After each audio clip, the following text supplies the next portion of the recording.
দেশে ধেয়ে আসছে একটি শক্তিশালী বৃষ্টিবলয়, যা আগামী 18 জুন থেকে অন্তত 12 দিন সক্রিয় থাকতে পারে বলে জানিয়েছে Bangladesh weather observation team BWOT। শনিবার 13 জুন সংস্থাটির ফেসবুক পেজে দেয়া এক পোস্টে এ তথ্য জানানো হয়। পোস্টে বলা হয়, বছরের প্রথম বর্ষাকালীন এই বৃষ্টিবলয় 18 থেকে 19 জুনের মধ্যে সক্রিয় হতে পারে এবং পর্যায়ক্রমে 29 থেকে 30 জুন পর্যন্ত এর প্রভাব থাকতে পারে। এই বৃষ্টিবলয়ের প্রভাবে রংপুর, ময়মনসিংহ, সিলেট ও চট্টগ্রাম বিভাগের অধিকাংশ জেলায় ভারী বৃষ্টিপাতের সম্ভাবনা রয়েছে।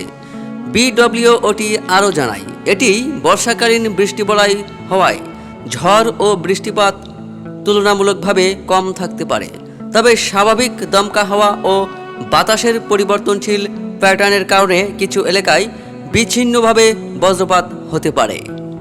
এদিকে আবহাওয়া অধিদপ্তরের নিয়মিত বুলেটিনে বলা হয়েছে, লঘুচাপের বর্ধিত অংশ গাঙ্গেয় পশ্চিমবঙ্গ হয়ে উত্তর পশ্চিমবঙ্গ সাগর পর্যন্ত বিস্তৃত রয়েছে।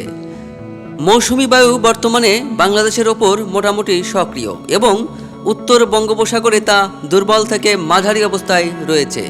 আগামী 24 ঘন্টার পূর্বাভাসে বলা হয়েছে, রংপুর, ময়মনসিংহ, বরিশাল, চট্টগ্রাম ও সিলেট বিভাগের অনেক স্থানে এবং রাজশাহী, ঢাকা ও খুলনা বিভাগের কিছু কিছু জায়গায় অস্থায়ী দমকা হাওয়াসহ হালকা থেকে মাঝারি বৃষ্টি বা বজ্রসহ বৃষ্টি হতে পারে।